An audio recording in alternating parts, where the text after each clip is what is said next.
Update. So I am back in England now. As you can see, I'm in Victoria Station in London, and you probably think, wow, I look really different, because I'm at home and I feel different. I've got different clothes on, a different coat. I don't quite feel comfortable like wearing these kind of clothes. I feel like an impersonator.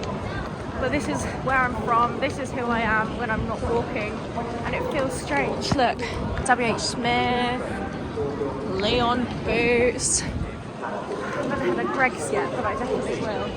So, right, a little update, because all I did was post Instagram reel to kind of tell you guys what's been going on.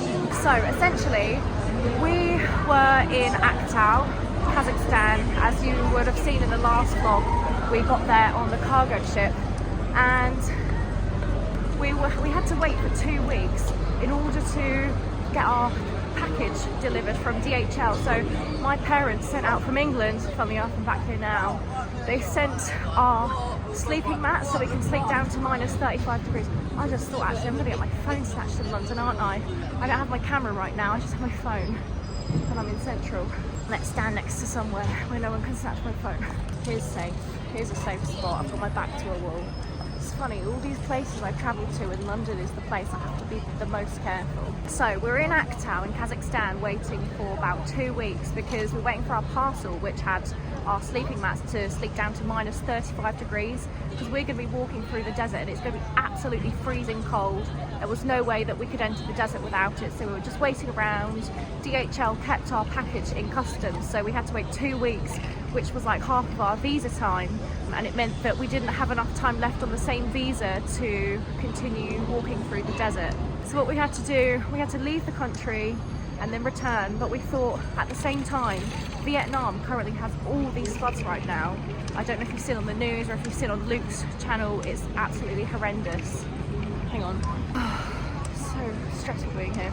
Luke really wanted to go to Vietnam and help out and do some fundraising for the floods, and I said, you know, like, that's a really good idea.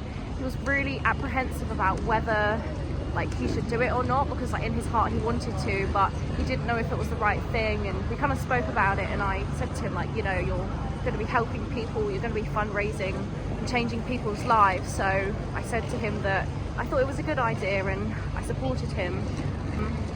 And I don't know if you've noticed or seen, but I've actually been quite homesick. We've been walking on the road for 8 months now, like 8 months wild camping, sleeping on the side of the road, like sleeping in restaurant floors, like doing crazy stuff.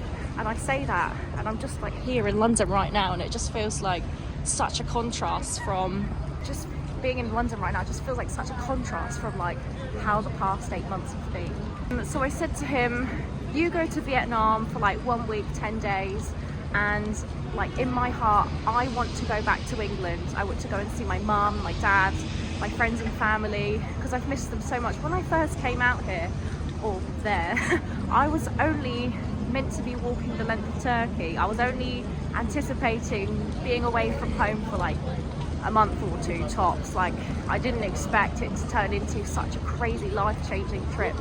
And so that's where I am now. I flew to Istanbul, where the journey first began for me, walking the length of Turkey, changed from Turkey to Vietnam, and spent one night there, had some fish wrap, had some delicious food, and then I booked a flight for the next day to fly to London. I called my mum, and she was having a bad day, and she was like sad on FaceTime, and I said, oh, I've got some good news for you. I'm flying back home tomorrow. And she couldn't believe it. She said, well, she started crying on the phone, like tears of happiness, and she was so ecstatic for me to come home.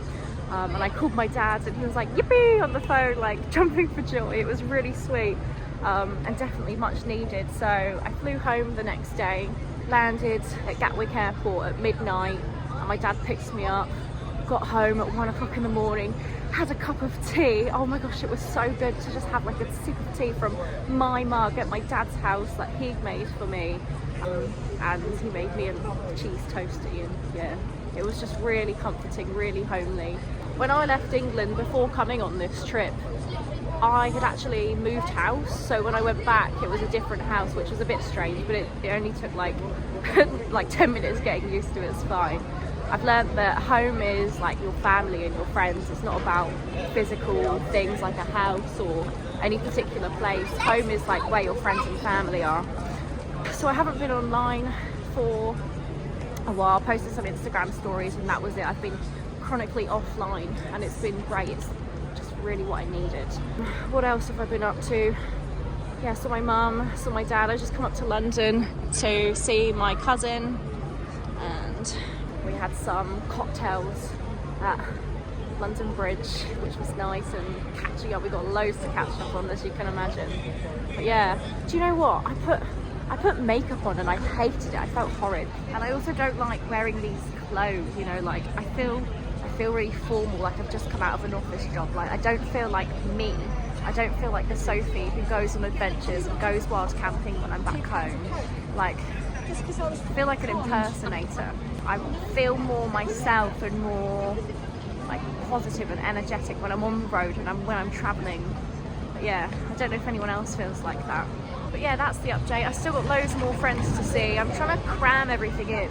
And it's been so nice coming back to Christmas, like hearing Christmas music, going to Tesco and seeing the Christmas wrapping paper in the aisles and baubles and Christmas decorations. Me and Luke have been calling each other every day.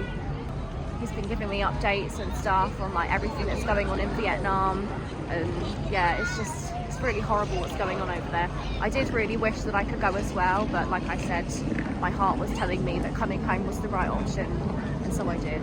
And actually in a second, maybe she's here already, I'm going to be meeting my other friends who I went traveling in South America with. We went to school together, we grew up together, we've known each other since we were like 4. So I'm going to see her now, and I've not actually booked a flight back to Kazakhstan yet. I've not booked a date, but it will be within the next 10 days. And then we'll be back on the road, we'll be back on the journey.